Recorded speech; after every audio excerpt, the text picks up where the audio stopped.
বাংলাদেশি নাগরিকদের জন্য ১২টি ক্যাটাগরিতে ভিসা চালু করতে যাচ্ছে ওমান সরকার।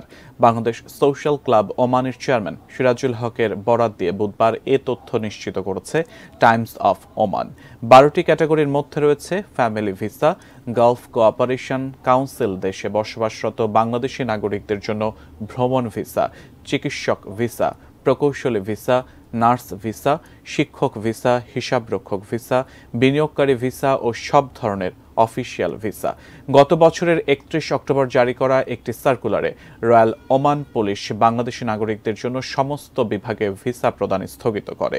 ওমানের ট্যুরিস্ট ও ভিজিট ভিসায় আসা প্রবাসীদের ভিসা পরিবর্তন করার সুযোগও স্থগিত করা হয়। কী কারণে এমন পদক্ষেপ নেওয়া হয়েছিল তা বিবৃতিতে উল্লেখ করেনি ওমান পুলিশ। তবে মাস্কাটের বাংলাদেশ দূতাবাস তখন এক বিবৃতিতে জানায় ভিসা প্রদান বন্ধের এ প্রক্রিয়াটিকে অস্থায়ী বলেছিল।